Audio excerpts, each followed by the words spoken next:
L'arrivée du streaming, ça révolutionne le rap. Il y a beaucoup plus d'argent dans l'industrie et ça change tout. On est passé dans une autre dimension.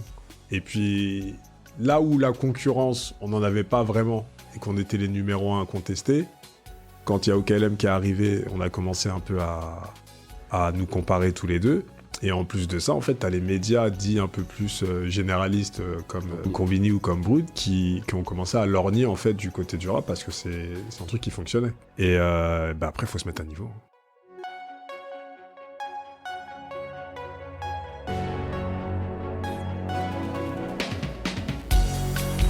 Bienvenue dans Mediarama, le podcast du futur des médias. Je suis François Desfossés et chaque semaine, je rencontre des entrepreneurs, des têtes penseuses et des experts de la galaxie média. Ce podcast est proposé par Cosa Vostra, agence de conseil tech et créative. Retrouvez-nous sur cosavostra.com.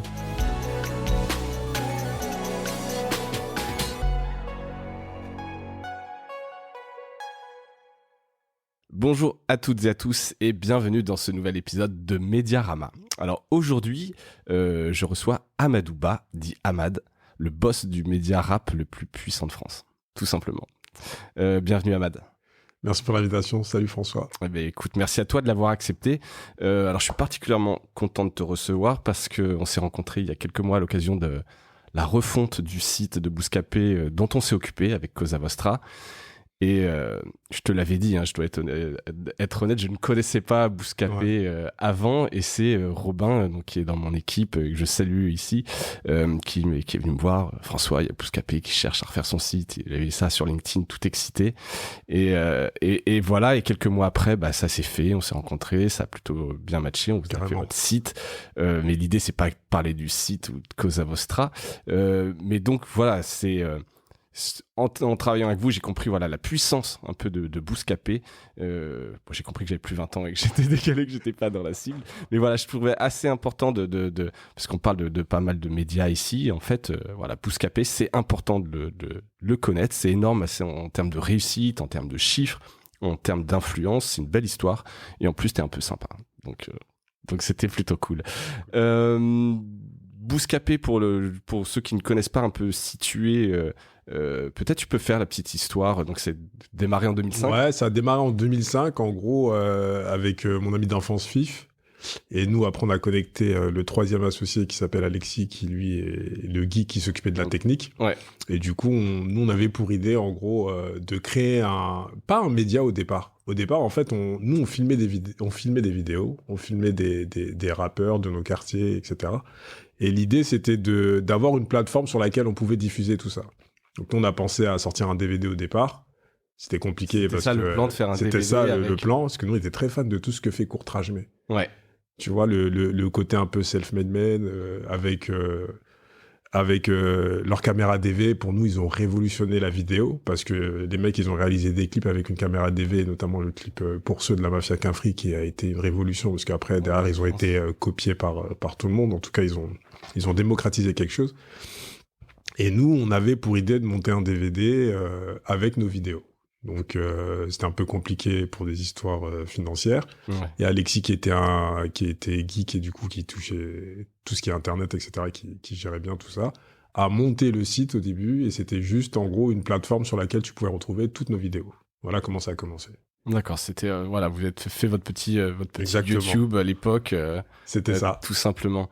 Donc cofondé par trois potes. Toi, t'es plutôt l'homme de l'ombre un peu de base, Bouscapé. Voilà, il y a le geek, il y a un peu l'homme dans la lumière, c'est Fif, ça. et sa verve. Et qu'est-ce que tu faisais avant de faire ça? Parce que dans ce trio, tu faisais quoi, toi? En fait, nous, vu qu'on n'avait pas de plan prédéfini, c'est que tu faisais quoi en 2005 avant? En 2005, avant ça, je bossais dans un vidéoclub. C'était la chaîne Vidéo Future. Ouais. J'ai bossé là-bas pendant 2-3 ans.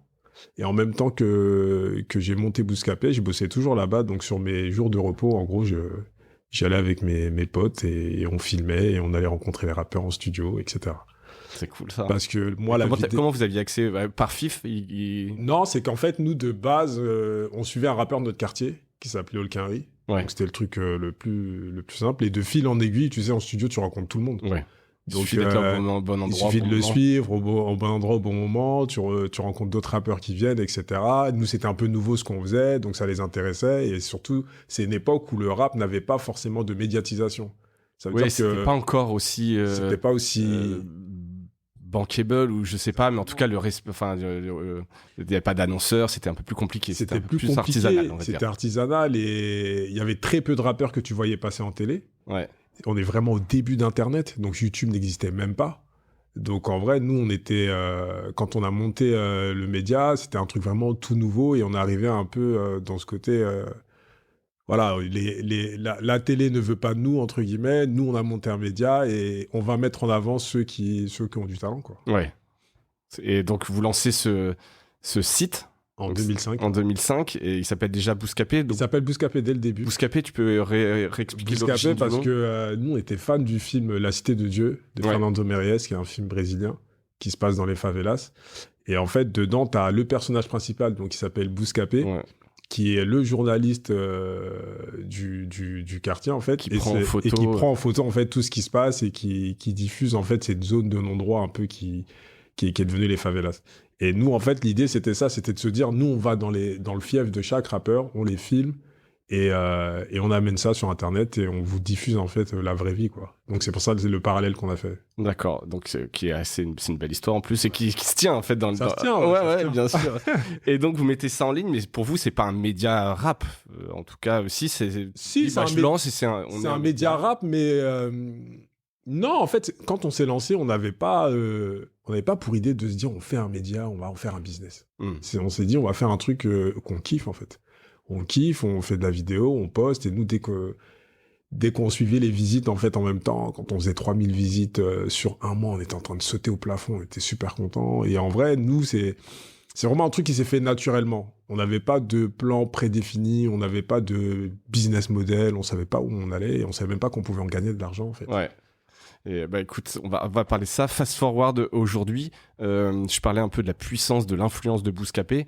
T'as les derniers chiffres, quelques chiffres qui permettent un peu ceux qui écoutent Mediarama de situer où en est Bouscapé. Ouais, alors nous, on se définit comme un média global, c'est-à-dire on est présent sur YouTube, sur Instagram, sur TikTok, sur Internet, etc.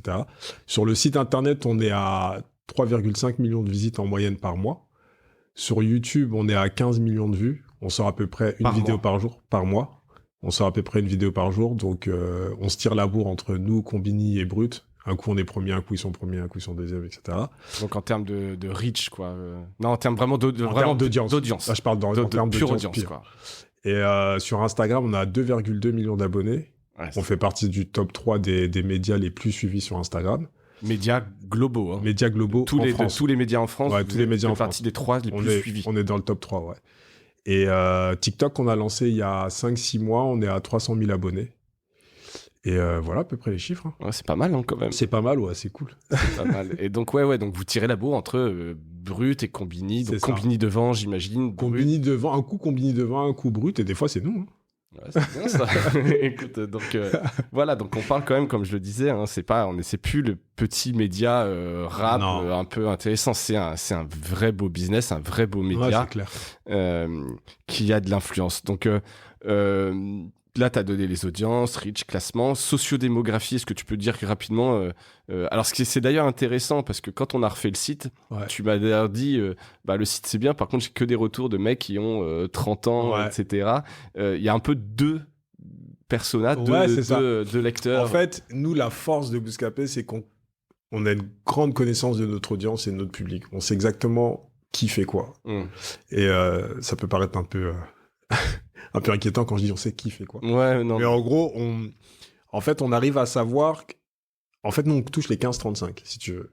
Et notre cœur de cible, c'est les 18-24. Et selon chaque réseau social, on sait à peu près quelle tranche on arrive à toucher. Et historiquement, vu qu'on a commencé avec le site Internet, donc forcément, l'audience la plus âgée se retrouve sur le site Internet. C'est pour ça que quand on a changé, quand on est passé par Cosa Vostra justement pour la refonte de ce site-là, les premiers retours que j'ai eus, c'est que des trentenaires, que des gens qui ont plus de 30 ans. Ceux qui ont l'habitude d'aller sur les sites. Ah oui, ceux qui ont l'habitude d'aller sur le site, de taper encore Bouscapé, etc., sur la barre de recherche et de se retrouver là-dessus. Et donc, sinon, 15-35 ans et le cœur 15-35 et cœur de cible 18-24. Et les canaux d'acquisition, juste pour compléter un peu la carte d'identité, comment vous faites de l'acquisition d'audience? Est-ce que c'est que du naturel, organique, les gens parlent bouche à oreille? De base, en tout cas sur le site internet, c'était organique. C'est notre force. Nous, le tournant des réseaux sociaux, on l'a pris très tard. Et ça a été une faiblesse, mais en même temps, ça a été une force. Parce qu'au final, ça a développé l'image de marque de Bouscapé. Et on n'a pas été dépendant des réseaux sociaux à l'époque où comme Facebook... des médias type Minibuzz, etc. Qui se sont un peu perdus, qui n'avaient pas un peu leur propre plateforme, leur propre écosystème. Donc du coup, nous, quand on s'est mis à Facebook, on a un peu rattrapé notre retard, mais au final, on n'a pas été dépendant de ça. Ouais. Et aujourd'hui, principalement, avant, on était beaucoup dans la philosophie, c'était il faut renvoyer du trafic vers le site. Donc on faisait tout pour renvoyer du trafic vers le site. Via Twitter, via Facebook. Parce que c'est là que vous monétisiez. C'est là qu'on monétisait. Intuitivement, tu te disais, c'est sur le site que je fais exactement mes pubs. Sauf qu'à partir de 2017, on a changé un peu de stratégie et on s'est plus vu comme un média global et l'idée, c'était vraiment de développer chaque réseau social selon l'audience qu'on avait en face. Et du coup, aujourd'hui, tu as des gens qui connaissent Bouscapé, qui consomment Bouscapé que via Instagram, d'autres qui consomment Bouscapé que via YouTube, etc. Et c'est marrant à voir parce que c'est selon les tranches d'âge, t'en as qui savent même pas que le site internet existe. Ouais, c'est ce que tu me disais, ce qui est assez fou. T'as les entre 15 et 20 ans, la plupart, ils nous consomment sur YouTube. Entre 18 et 24 ans, sont beaucoup sur Instagram. Après, t'as entre 18 et 30 ans, je dirais, Twitter. Tu vois, c'est marrant, en fait. T'as différentes strates comme ça, en fait. Et vous avez encore une page Facebook? On a encore une page Facebook. Facebook, ça nous rapporte encore beaucoup d'audience sur le site. Ouais. Ça reste en fait en volume. On a toujours un peu cette impression que Facebook, c'est fini, qu'il y a que nos parents, etc. Mais en termes de volume, ça reste encore important. Ah ouais, ça reste encore important. Et tu connais sociodémographie, justement, de ceux qui vous suivent sur Facebook? Sur Facebook, c'est un public plus âgé, je dirais, on va dire entre 27 et 35, voire plus, tu vois. Ouais, il y a des gens de 35 ans. Et ce qui est marrant, c'est que qu'on a des vidéos qui fonctionnent pas sur des réseaux sociaux type YouTube ou type Instagram où le public est beaucoup plus jeune. Par contre, ça cartonne sur Facebook. Et ça, vous arrivez à le comprendre? Vas-y, il a fait une interview de Mathieu Kassovitz, qui parle pas forcément aux jeunes générations, non, au final. Ce qui peut nous paraître fou. Voilà. Effectivement, il parle pas forcément aux jeunes générations. Sur Facebook, la vidéo, elle a explosé. Elle a fait plus d'1 million de vues. Et sur YouTube, elle a dû tourner autour de 200 000 vues, tu vois. Et quand tu regardais les commentaires, tout le monde ne savait pas qui c'était. Et ça, c'est marrant, en fait, à voir. Et c'est là que tu vois aussi l'évolution, tu vois. Ça fait 15 ans qu'on existe aujourd'hui. Et c'est aussi la force de Bouscapé, c'est qu'on a réussi à toucher différents publics aujourd'hui. Donc on a ceux qui nous suivent depuis le début et qui continuent à nous suivre, donc ça c'est plutôt cool. Et on a un public aussi qui se renouvelle et qui vous découvre. Et qui nous découvre. Et ça c'est plutôt cool. Oui, parce que c'est toujours, faut pas vieillir avec son audience. C'est important. Non, donc là c'est sur TikTok aujourd'hui où vous recrutez entre guillemets les. Là TikTok, jeunes. on est en train de recruter un gars qui va sa mission, ça va être de faire des vidéos TikTok pour sortir au moins une vidéo par jour. Et on va être dessus à fond, quoi. D'accord. En respectant, on en parlera un petit peu après, justement, des talents, etc., la manière dont tu gères ça. Juste pour finir un peu sur encore une fois, sur la carte d'identité, le modèle économique aujourd'hui, on l'a un peu évoqué, c'est la pub. C'est la pub. C'est un modèle 100% gratuit, financé par la pub, avec plusieurs leviers. C'est la pub. En fait, aujourd'hui, on a un peu deux axes. C'est qu'on a historiquement les maisons de disques qui, dès qu'il y a un projet qui sort avec un artiste, nous on fait de l'édito et en plus de ça, ils prennent des campagnes publicitaires sur Bouscapé. C'est entre guillemets, sans être péjoratif, la vache à lait, ce business, sortie de disque, vous êtes incontournable. C'est ça. Et ils ont des budgets et c'est du classique et ça roule. Et ça roule. Ça, c'est le truc historiquement qui est là. On fait plus de la gestion de portefeuille client qu'autre chose. Vous travaillez avec toutes les maisons de disques. On travaille avec toutes les maisons de disques et tous les artistes. Et le deuxième volet, c'est le brand content, qu'on a vraiment développé à partir de 2016-2017, où en gros là c'est des contenus qu'on crée pour des marques hors musique. Donc on a fait des partenariats avec, on a eu un gros partenariat avec Apple, c'était le premier gros partenariat avec une marque. Et tu parles toujours de 2016-2017 et donc ce contrat, il s'est passé quoi en 2016-2017 tu vois, il y a la période 2005, j'ai l'impression que 2016, et puis en qu'est-ce fait, qui s'est passé à cette 2016, période 2017, c'est une période où moi, à titre perso, j'avais l'impression qu'on tournait un peu en rond. Donc, j'avais l'impression qu'on tournait un peu en rond. Il y trop avait amateur, entre guillemets? pas trop amateur, mais il y avait ce côté où j'ai l'impression qu'on avait atteint un plafond de verre et qu'on se renouvelait plus vraiment. On avait des contenus qui fonctionnaient bien, mais c'était les mêmes contenus. Et en fait, je m'éclatais moins, moi, à titre perso. Et dans les différentes discussions que j'ai pu avoir, etc., j'ai fait la connaissance de Flo, qui nous a rejoint après. Florian Le Cerf. Florian Le Cerf, qui est à l'agence 135 et qui, à la base, écrivait pour Bouscapé. Et dans les discussions qu'on pouvait avoir, il avait un regard un peu extérieur où il me disait, mais tiens, mais pourquoi vous changez pas tel truc? Pourquoi vous faites pas ça? Pourquoi vous faites pas ci, etc. Enfin, c'était des conseils sur des trucs un peu basiques. Et je me suis dit, moi, j'ai pas de talent particulier. Par contre, j'ai le flair pour trouver les bonnes personnes, chez les gens. les bons talents et les personnes qui vont pouvoir m'entourer et me permettre d'aller plus loin. Ça, je pense que mon talent, c'est ça. C'est un bon talent, hein, tu sais. Ça va. Parce que tu peux pas tout faire tout seul, donc vaut mieux être bien entouré de mecs meilleurs que soi. C'est comme ça que tu grandis, quoi. Et du coup, j'ai senti qu'il avait ce truc-là, et je lui dis, bah tiens, avec tous les conseils que tu me donnes, bah viens, rejoins l'équipe. Viens, on essaie de faire une mission ensemble, on bosse ensemble sur des projets, on voit comment ça fonctionne, et puis après, c'est parti. Donc, du coup, il nous a rejoints. Lui, il est arrivé avec un regard un peu nouveau. Il était beaucoup plus jeune. Il a 12 ans de moins que moi, Flo. Et il a l'âge de mon petit frère, le dernier de Tu as quel âge, Ahmad? Moi, j'ai 39. 39 ans, ok. Et lui, il avait 21 ans quand il nous a rejoints. Et c'est le moment où Apple est venu nous voir, justement, ils venaient de lancer leur plateforme de streaming. Et en fait, ils voulaient s'accoler à un média puissant pour réussir à leur communication autour de ça. Bref, ils sont venus nous voir pour qu'on crée du contenu autour d'Apple Music. Et Flo me dit, ils viennent avec une première proposition, et Flo me dit, laisse-moi gérer le truc. Et je suis sûr de moi, je pense que je vais pouvoir le faire et tout. Gérer le contrat, donc directement avec Apple. Faire la négoce et tout. C'est toi qui faisais tous les contrats, du côté sales, vous avez pas de régie ensemble. On n'avait pas de régie, tout était en interne. À chaque fois, on rencontrait les marques ensemble, on discutait et on voyait comment on faisait. Et du coup, je dis à mes associés, bon, j'ai Flo, un petit jeune et tout, il est chaud. Je lui fais confiance, venons, on le laisse faire le truc Apple, je pense que le truc... Donc, ils étaient un peu réticents au départ, mais je leur ai dit, laissez-le gérer le truc, et au final, je sais pas si je peux le dire, mais on a pris 3 fois plus que ce qu'ils nous avaient proposé à la base. Pour le même livrable. Pour le même livrable. La même campagne, quoi. Pour la même campagne. Donc, du coup, de là, Flo a rejoint l'équipe, et on a travaillé ensemble, on a passé des nuits à rentrer à 1h du matin, à 2h du matin, pour vraiment revoir toute la stratégie de Bouscapé ensemble.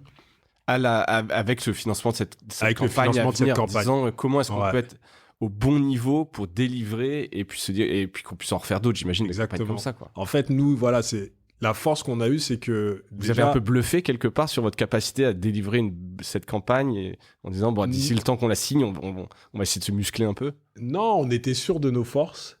Après, c'était très formateur. Parce que Apple, tu vois, c'est la grosse machine. Ouais. Donc, ils ont des guidelines très précises. Tu dois faire des retours très précis sur tout, etc. Et en vrai, je me suis toujours dit, enfin, après ce deal, j'ai dit, si jamais on a réussi à bosser avec eux, on pourra bosser avec tout le monde. Parce que c'était tellement compliqué. Des boîtes les plus exigeantes. Le niveau d'exigence, il est tellement haut que si tu y arrives, en vrai, c'est un bon test, en fait, au final. Ouais. Et on a bien bossé, ils étaient contents sur la campagne et tout. Et l'argent qu'on a pu prendre sur ce deal-là, ça nous a permis de développer ce que j'appelle, moi, le nouveau Bouscapé, quoi. D'accord. Donc, 2017. 2016. C'est le tournant. Cette offre de brand content, puis j'imagine que fois que tu as eu Apple et que ça s'est bien passé, c'est par ricochet, tu touches tous les autres. La pub appelle la pub. Hein. Ouais. Et en fait, quand tu fais quand tu bosses avec une marque et que ça se passe bien, tout le monde le voit. Et à partir de là, la machine, elle est lancée. Donc, on s'est staffé. Au lieu de se gaver, nous, on s'est dit, écoute, on va réinvestir, on va se staffer, on va prendre de nouveaux visages aussi, parce que historiquement, c'est FIF qui représentait Bouscapé soit dans les interviews, la partie visible, mais on est arrivé dans un moment où on s'est dit, c'est important aussi d'avoir d'autres visages, c'est ce qui va nous rendre plus forts. Et là, on a des nouveaux animateurs qui nous ont rejoints, qui ont chacun incarné des verticales différentes, etc. Et c'est devenu ce que c'est aujourd'hui. Top. Et vous faites combien de chiffre d'affaires aujourd'hui? Je sais pas si tu communiques dessus. T'es pas obligé. Ouais, non, on si communique pas trop là-dessus. D'accord. Vous êtes rentable? On est rentable, ouais. D'accord. On est rentable. On a perdu de l'argent qu'une seule année. Bah, c'est 2017. Là, on a beaucoup investi. Ouais. Et on a dû perdre 40 000 euros. Voilà. C'est la seule année où on a perdu de l'argent. Après, voilà, si tu l'expliques par de l'investissement, etc., t'as toujours un décalage entre le moment où parce que les mecs, faut les payer tous les mois, hein, alors que parfois, le temps que ce soit. Après, on avait une gestion bon père de famille de 2005 jusqu'à 2017. Ça fait qu'on gagnait de l'argent, mais on gagnait pas des masses. Mais pour moi, on a vraiment commencé à gagner vraiment de l'argent à partir de 2016-2017. Ouais. Du vrai argent, tu veux dire un vrai business. Le vrai business, quand vraiment ça a commencé à faire rentrer des sommes assez importantes, c'est à partir de ce moment-là. Et comment t'expliques, tu sais, dans le modèle économique des médias, c'est compliqué, beaucoup perdent de l'argent, la pub s'effondre, etc. Alors sans être, il y en a qui s'en sortent évidemment, il y a le modèle d'abonnement, mais que vous ayez toujours été rentable, ça a l'air simple à t'écouter. On est du contenu, il y a les annonceurs qui viennent, on est rentable, etc. Qu'est-ce qui tu te sens différent quoi des autres médias? C'est par votre organisation, c'est moi je pense que déjà quand on a commencé, on n'a pas énormément dépensé. Même nous en termes de salaire, on n'avait pas des salaires mirobolants. Et on n'avait pas non plus des coûts exorbitants non plus. Et on a fait très attention, en fait. Après, c'est ce qui nous a... Et puis, on a réussi à avoir des coûts, en fait, qui nous ont aidés à nous maintenir, en fait, tout simplement. Mais c'est vrai que aujourd'hui, et on arrivait au bon moment. En vrai, la vérité, c'est qu'on est vraiment arrivé au bon moment. Quand on arrive en 2005, YouTube n'existe même pas. Et les médias, il y en a pas des masses. Et on était un peu précurseurs, en fait, dans ce domaine-là. Donc, on a profité de tout ça. Et puis, surtout, on était déterminés dans ce qu'on voulait. Et on comptait pas nos heures. On était guidés par la passion, quoi. C'est ce qui nous faisait tenir, en vrai. Ouais. Et donc, le contenu, la qualité du contenu, plus qu'une rentabilité. Plus qu'une rentabilité. On pensait pas trop rentabilité au départ. On pensait vraiment plus à s'installer. Et une fois qu'on s'est installé, on a mis en place notre vision et... C'est parti. Hein. Et c'est parti, quoi. Ouais. Top. Sur l'édito, donc là, c'était un peu la carte d'identité. On a bien vu. Donc, est-ce que tu appelles ça les deux offres médias, le fait d'avoir des gens plus âgés sur le site et le média sur les réseaux sociaux? Tu vois ça un peu comme deux... Non, pour nous... Non, toi, c'est global. Ouais, pour nous, c'est global. C'est juste que on arrive... on touche différentes tranches d'âge, mais pour nous, non, le public, c'est le public. C'est vraiment une offre globale. Ouais. Ok, ça, c'était juste pour voir. Donc, vous êtes un média vidéo. Toi, tu penses que tu es un média vidéo? Vidéo avant tout, ouais. Avant tout. Est-ce que tu as vu des évolutions sur les vidéos et est-ce que tu as des évolutions que tu as incorporées chez Bouscapé sur le format vidéo, l'évolution du format vidéo par rapport entre 2005 et aujourd'hui? Oui, bien sûr. Il y a beaucoup plus d'exigences en termes de qualité et en termes de contenu. Quand on a commencé en 2005, on avait historiquement deux formats. L'interview longue, et ce qu'on appelle le freestyle chez nous, c'est une sorte de clip vidéo qu'on réalise, un morceau inédit qu'on fait. Et aujourd'hui, on a une quinzaine de formats, voire une vingtaine de formats, entre 15 et 20 formats. Et ça, pareil, c'est arrivé, c'est à un moment donné, on tournait un peu en rond entre ces deux formats-là qu'on avait. Et en 2016-2017, notamment Booba qui a lancé son site internet OKLM qui n'existe plus aujourd'hui, mais en tout cas à l'époque quand il est arrivé, ça fait grosse ambition, on en a très grosse ambition, ça fait du bruit. Et en plus de ça, t'as des médias comme Combini ou comme Brut, parce que à ce moment-là, en fait, pour remettre dans le contexte, c'est que t'as l'arrivée du streaming. Et l'arrivée du streaming, ça révolutionne le rap, parce que les artistes commencent à gagner de l'argent. Oui. Il y a beaucoup plus d'argent dans l'industrie et ça change tout. Et le streaming, c'est arrivé entre 2015 et 2017.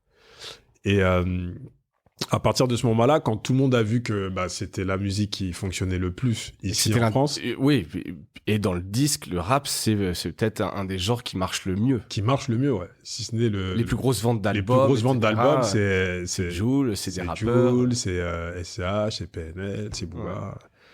Voilà. Et du coup, à ce moment-là, en fait, on est passé dans une autre dimension. Et puis, là où la concurrence, on n'en avait pas vraiment, et qu'on était les numéros 1 contestés, quand il y a OKLM qui est arrivé, on a commencé un peu à nous comparer tous les deux. Et en plus de ça, en fait, t'as les médias dits un peu plus généralistes comme Combini ou comme Brut qui ont commencé à lorgner en fait du côté du rap parce que c'est un truc qui fonctionnait. Ouais. Et après, il faut se mettre à niveau. Ouais, c'est ça. En fait, la concurrence, c'est là, je vais pas dire que c'est la guerre, mais c'est là, tu vois ce qu'ils font, Ouais. tu veux avoir des meilleurs formats, tu veux travailler un peu plus, etc. Exactement. Et Combini, ils étaient bons aussi là-dedans, sur les formats vidéo. Ouais, ils étaient bons. Et du coup, t'as Click aussi. T'as Click aussi qui est arrivé avec toute leur machine. Et à un moment donné, pour s'en sortir, en tout cas pour exister, fallait forcément se renouveler. Moi, j'ai un peu un dicton, c'est que je me dis toujours que le renouvellement, faut jamais attendre d'être dans la pente descendante pour se renouveler. Au contraire, c'est au moment où t'es sur la pente ascendante, change quelques petits trucs, fais des petites modifs qui vont te permettre de perdurer et qui vont te permettre de rester frais, en fait. Mais ça, c'est un truc qui te fait peur de perdre un peu c'est l'instant psychologique, mais de perdre ce truc où justement, vous êtes moins cool ou moins sur la pente ascendante, etc. T'as pas peur de te reposer sur tes lauriers? Non, parce qu'en vrai, je suis... Enfin, j'ai un tempérament, de base, moi, j'étais quelqu'un de très feignant quand j'étais plus jeune. Et après, on va dire que mon père, il m'a beaucoup poussé. Et ce qui a fait qu'aujourd'hui, je suis devenu quelqu'un quand même très focus sur le travail et toujours dans le dépassement. Et puis, moi, dans ma logique de dépassement, j'ai aussi besoin d'avoir des concurrents en face.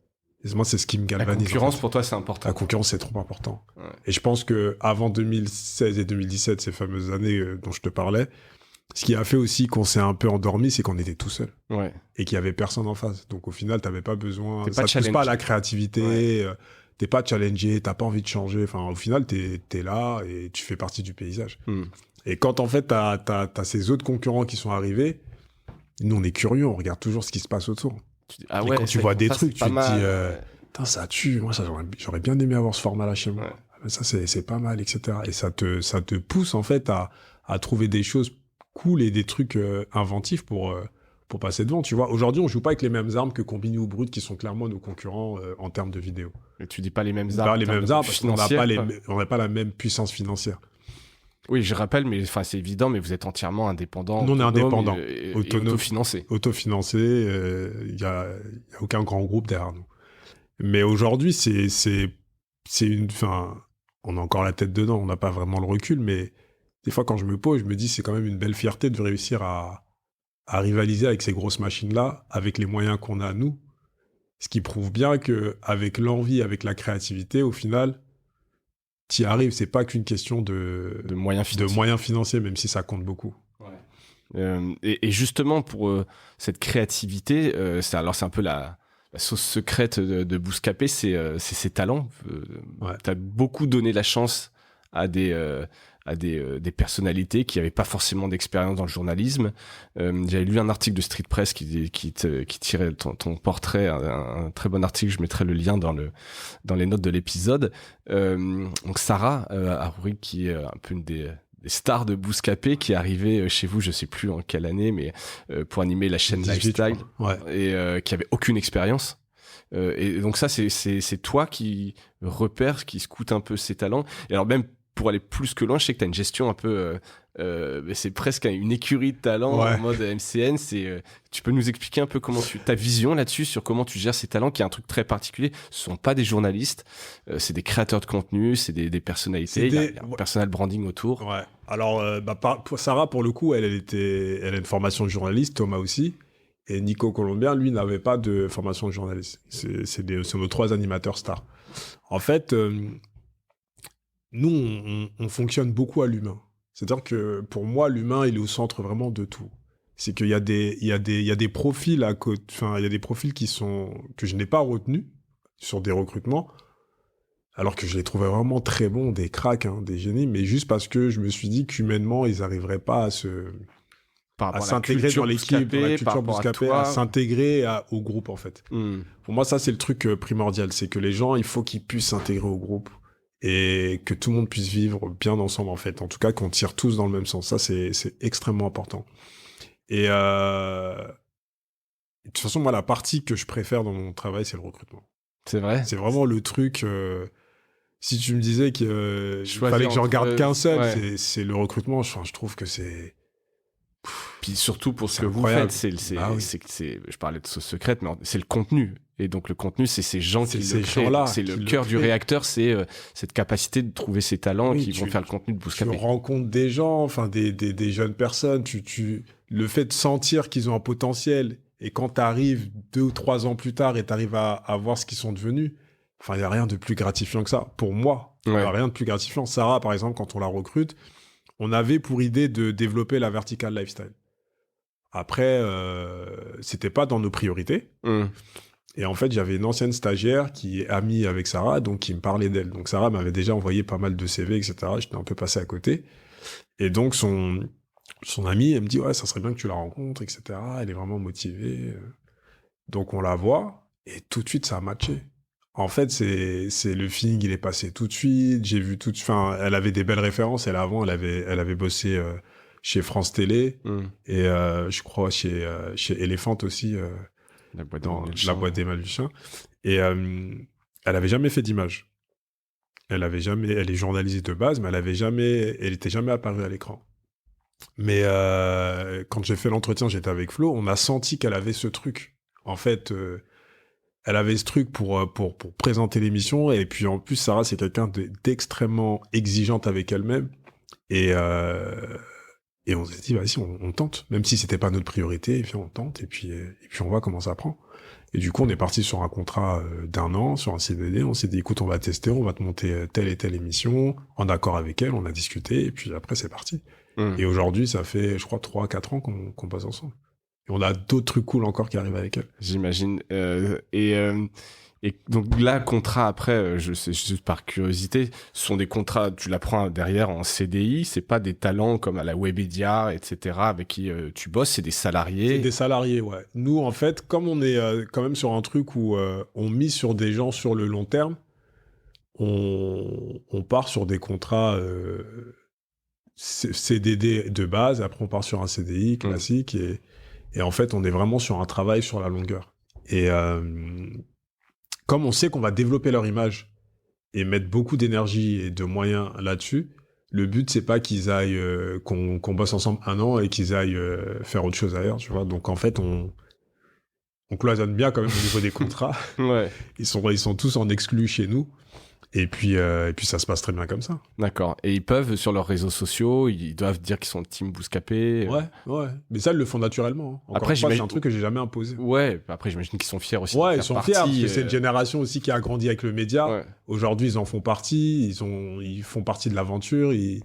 C'est grâce à eux aussi qu'on en est là. Donc, au final, ils en sont fiers. Donc, il y a une espèce donc, t'as pas encore de gros talent qui est parti à la... Pour l'instant, non. Mais après, ça arrivera. Toutes les semaines, on tente. Ouais, on tente de me les débaucher. Ouais, ils te le disent, tu le sais. Oui, parce qu'en fait, on a quand même des rapports, on a de très bons rapports, donc ils sont très transparents. Et dès ils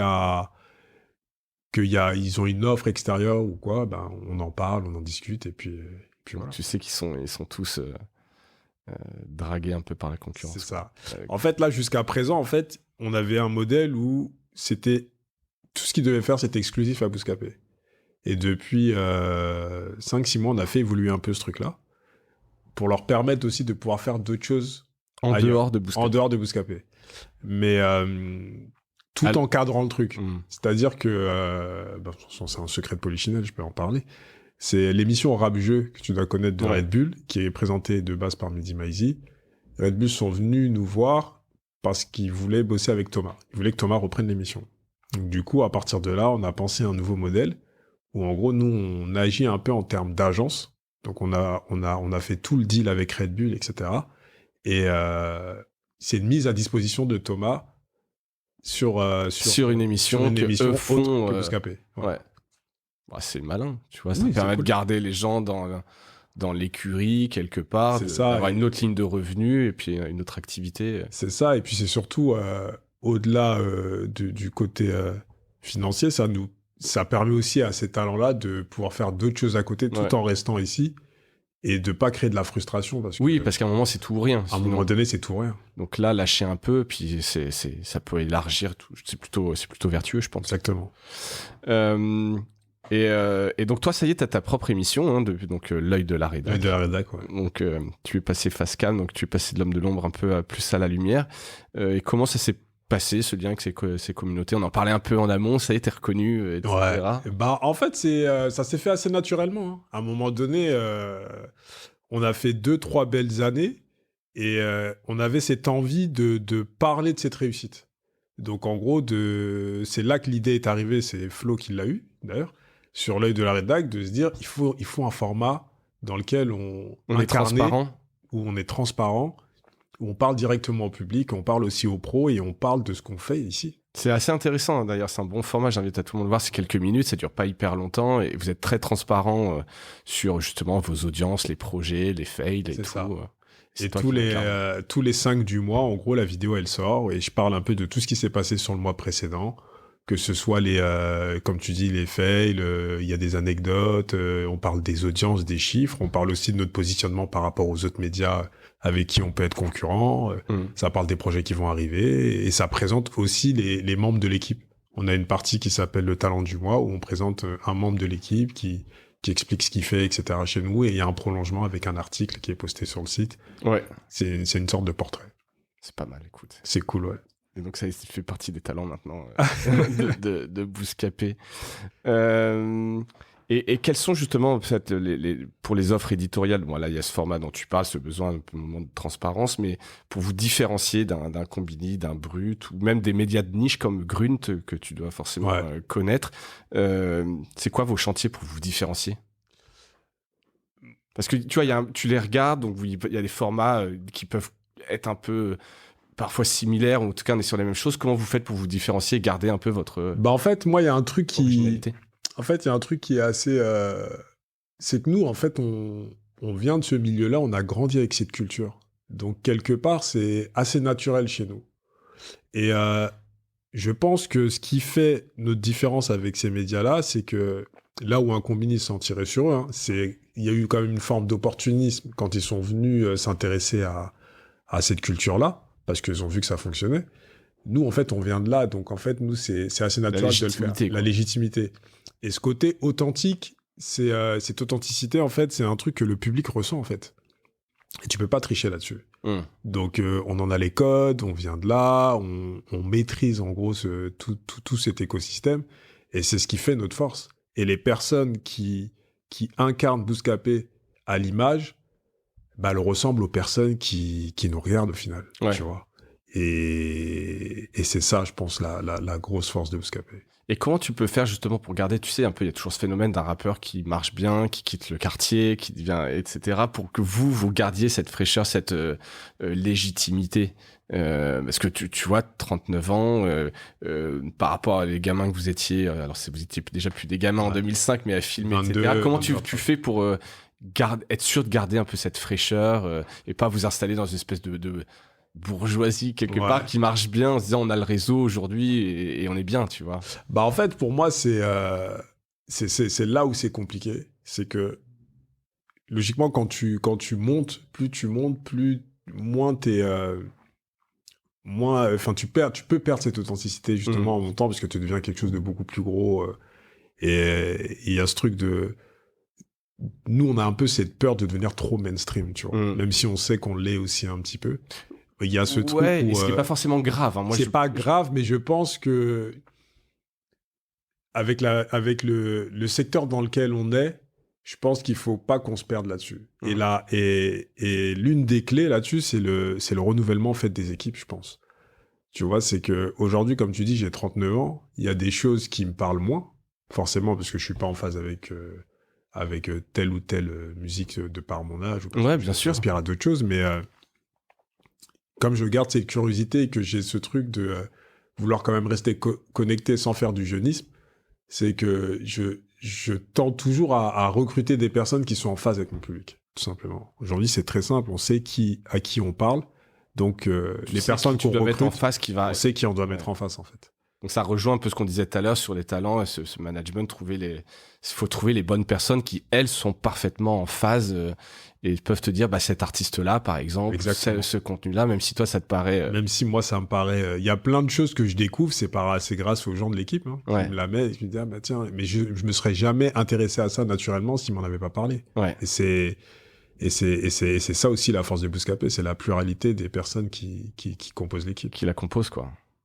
Écoute, ça, je pense que c'est important de le formaliser, mais d'une manière ou d'une autre, mais effectivement se dire comment on fait pour pas louper le prochain artiste, le prochain truc, la prochaine tendance, parce qu'on n'est plus alors dans le quartier, c'est l'expression, mais vous avez commencé à c'est ça, il faut être honnête avec soi-même, en fait. C'est qu'à un moment donné, tu sais que moi, j'ai de l'ambition, donc j'aspire à aller le plus loin possible, mais je sais quand plus t'avances, il y a des choses aussi que tu peux perdre en route, et pour pas les perdre, justement, faut être bien entouré. Ouais. Et pour moi, la clé de la réussite, c'est qui sont les gens qui composent ton équipe, qui est avec toi. Ouais. Tout seul, t'arrives à rien, et au final, c'est ce qui fait notre force aujourd'hui. Ou alors, t'acceptes de grandir aussi, de dire, en fait, j'ai pas de problème à devenir un truc plus mainstream. Oui. Je trouverai des annonceurs, j'aurai toujours une audience parce que je ferai des produits qui sont plutôt cool, et je serai plus ce jeune média scout qui va trouver les nouveaux trucs.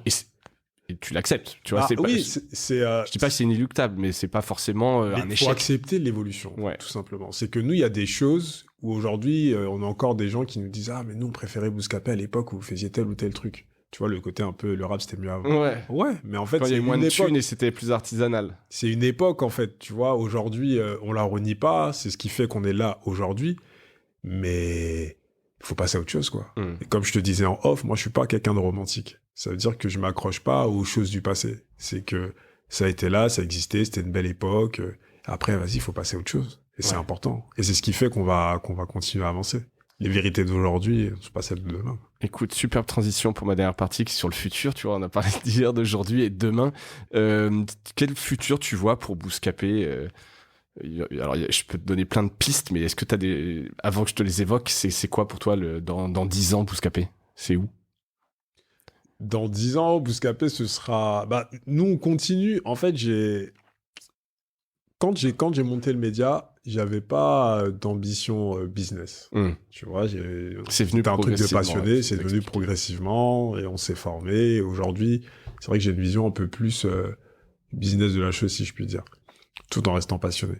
Et j'ai deux axes, c'est que en fait, je me plais dans ce que je fais.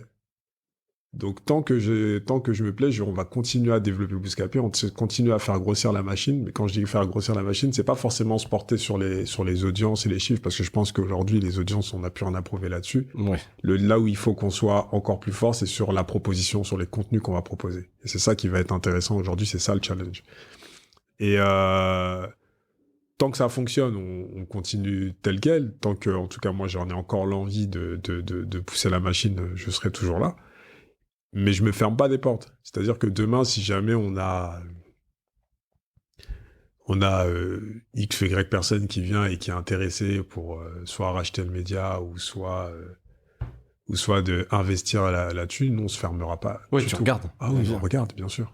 Et puis t'es pas fermé de manière. Je suis pas du tout fermé. Je resterai indépendant. Je suis pas du tout fermé. Oui. Je suis pas du tout fermé à ça. Je regarde le projet, et puis si jamais il y a un move à faire, on le fera, quoi. T'as été approché déjà par des groupes? On a déjà été approché, ouais. On a déjà été approché par des groupes, il y a eu des propositions... Le citer?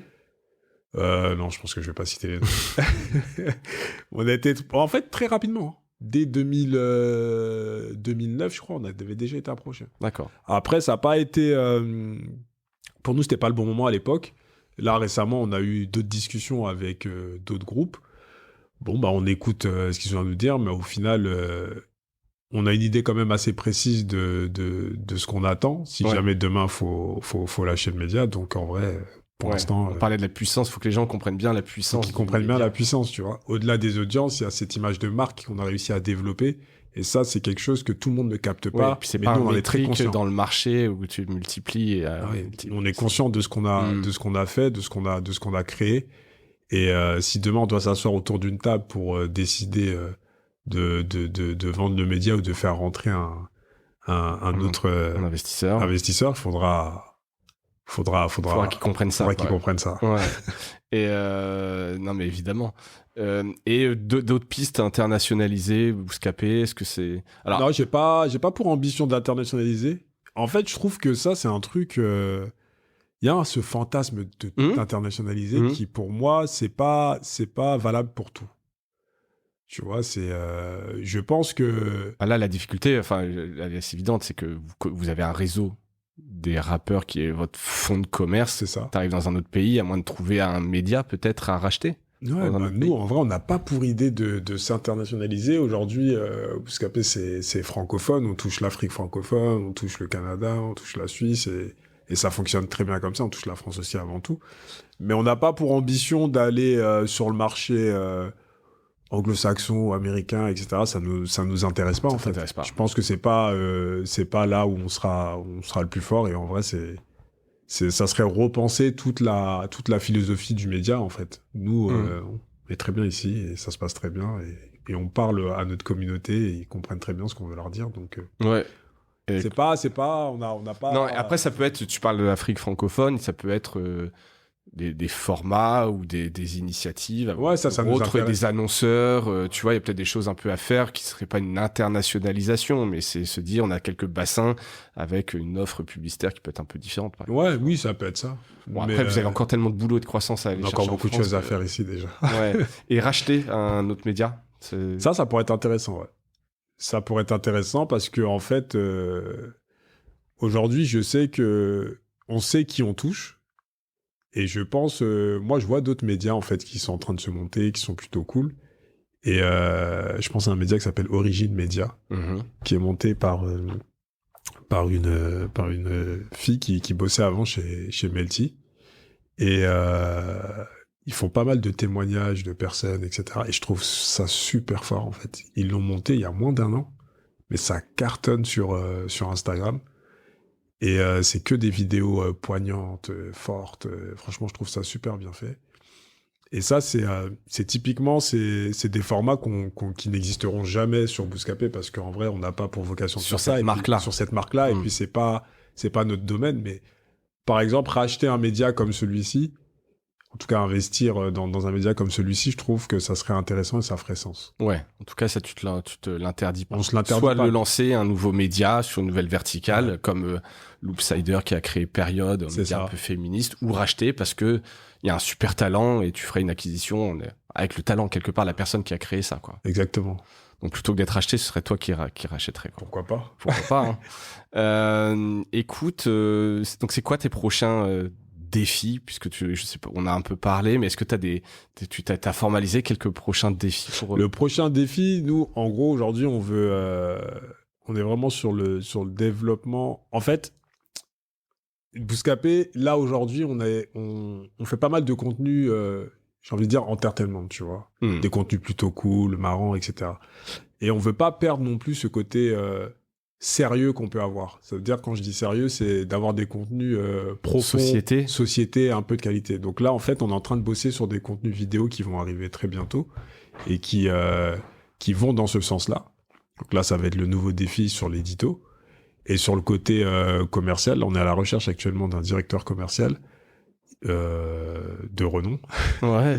En tout cas, qui senior, un profil senior en tout cas, pour venir encadrer un peu nos équipes commerciales et pour passer un step sur le brand content. Ouais. Parce que là, rapidement, mais on aurait pu en parler tout à l'heure, mais vous travaillez déjà avec toutes les grosses marques, hein, des Nike, t'as cité Apple, Netflix, donc Jordan, mais c'est Nike avec le PSG. Donc, qu'est-ce qui vous manque là-dessus En fait, on bosse avec ces marques-là, mais ce qu'il faut savoir, ce que j'ai pas dit, c'est que de l'entrant. Nous, on n'a personne qui démarche ces marques-là. D'accord. Donc toi, la force de Bouscapé aujourd'hui, c'est que sur le brand les content, gens qui savent il faut aller bosser avec Bouscapé, c'est eux qui ont on ne démarche personne. C'est eux qui viennent et qui nous proposent des choses et on y va. Et en fait, on aimerait aujourd'hui être un peu plus offensif, en tout cas sur force de proposition sur ce segment-là. Et c'est pour ça qu'on veut un directeur commercial pour essayer de mieux cadrer en tout cas ce domaine et puis plus développer et aller plus vers ces marques-là. Parce qu'on pense qu'il y a des choses des fois on voit des choses qui passent et qu'on se dit ça normalement c'est pour nous. Ouais. Et qu'au final, est-ce qu'ils ont pourquoi c'est là-bas pas pensé à vous oui. en fait, et donc, je pense qu'il y a... Et on va optimiser, enfin, en tout cas, sur cette partie-là. Bon, donc 2022, ça va exploser. Ben, j'espère. Écoute, avec le nouveau site que vous nous avez fait, j'espère bien. C'est gentil, merci. On a été ravis, en tout cas, de faire ce site déjà, et surtout ravis de t'avoir pour cet entretien et ta transparence, même si j'ai pas eu tous les chiffres. Mais c'était pas l'objectif, encore une fois. Ahmad, merci pour ton temps. Et merci à toutes et à tous d'avoir écouté cet épisode jusqu'au bout. J'espère qu'il vous a plu. Si c'est le cas, n'hésitez pas à aller laisser des commentaires et à soutenir ce podcast en lui laissant une note de 5 étoiles si possible. Merci et à bientôt. Salut. À bientôt. Merci.